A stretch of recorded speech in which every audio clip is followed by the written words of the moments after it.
Before I was an influencer, I was absolutely desperate to be an influencer. It was all I wanted to be. I was obsessed with everything about it.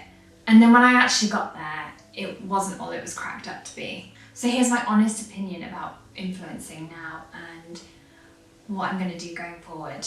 In my 20s, I'd started countless blogs and YouTube channels and different versions of Instagram, and nothing ever stuck because I was working full time. I was a hairdresser, and then I went to uni and I had full-time jobs.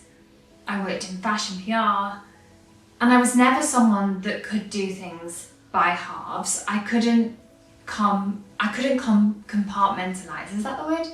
I couldn't compartmentalize my life in the way that some people can. So I was never very good at having a side hustle, because if I was doing something, I was all in, and that left no room or space or energy for anything else. As much as I would have liked it to have, as much as I tried, I was just never someone that could do that, unfortunately, and hats off to anyone that can. And I've heard countless stories of people who had a full-time job and did influencing on the side, and yeah, it's really amazing. But despite not being able to make it during my early 20s, I was still obsessed with it. After I finished uni and I was working in fashion PR, I really loved that job, but unfortunately I had a breakdown and I couldn't carry on working. It was just not physically possible for me to carry on working.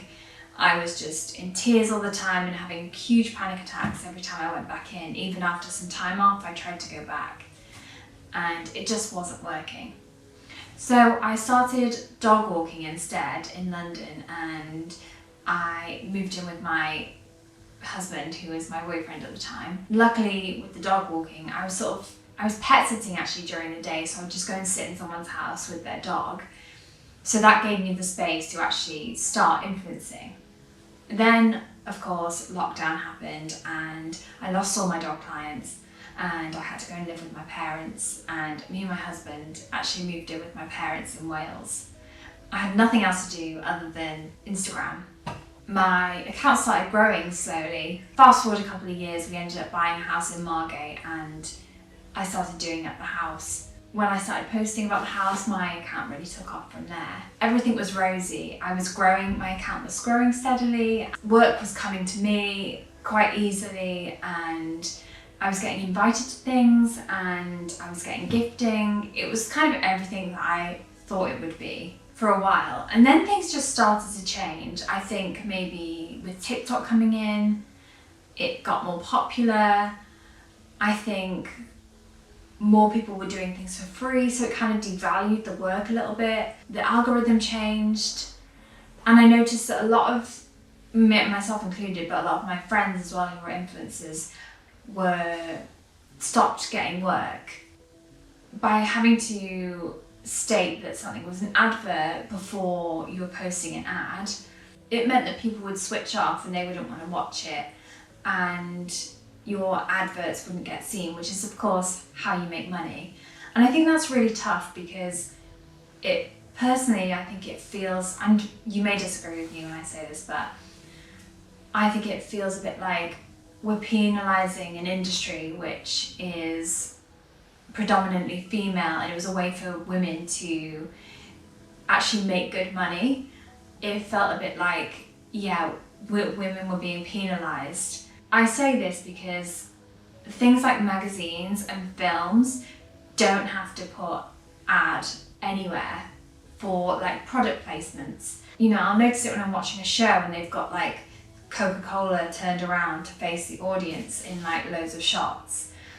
I think I noticed that in Stranger Things, definitely. And because I work in like this kind of industry, I can see that Coca-Cola have obviously sponsored them for that, but you wouldn't know as like an everyday consumer. Yeah, so I think that made it really tricky, and I think it's a big shame because I feel like it was penalising a sort of predominantly female industry. Yeah, but yeah, there were lots of changes all at the same time, and I think as well, to coincide with that, I changed in a really big way. I stopped drinking. I didn't want to travel to London to go to the events anymore. I kind of found, because I wasn't drinking, I found the events like a little bit more uncomfortable and a little bit more awkward, because there were some events that were really lovely, but if it was just sort of a party or a gathering, it was kind of felt a bit pointless for me to go all the way to London just to stand in a room while everyone was getting drunk.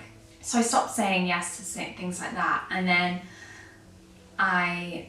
it was almost like I was left out of like this cool group, because I wasn't in London going to the events and living there and sort of living that lifestyle and keeping up appearances, I guess. It felt like I had to keep up appearances. So I changed quite a lot.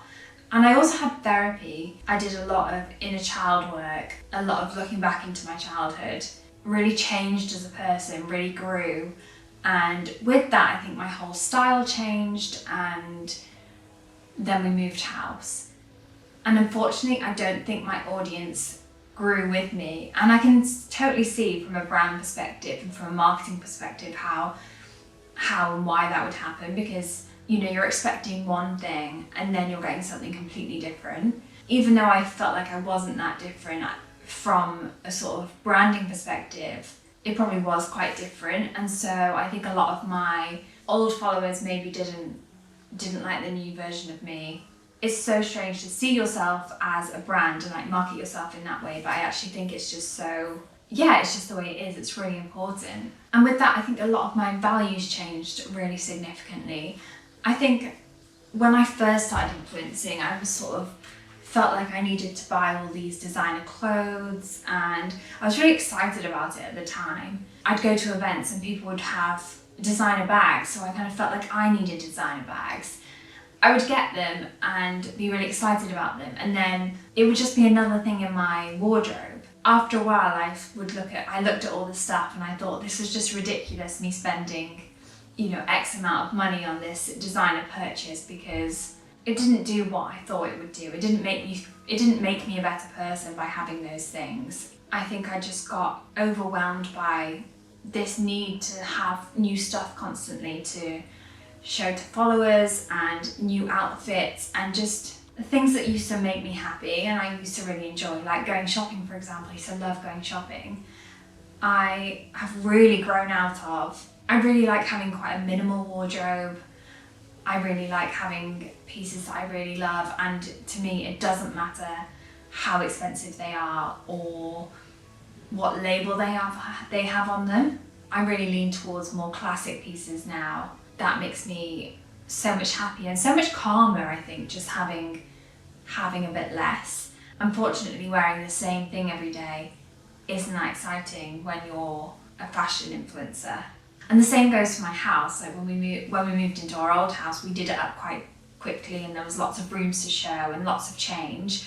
Whereas with this house, we've got to a point where we're just waiting to do it up. So it's not that exciting, and parts of it aren't that glamorous. So it's not that attractive to show online.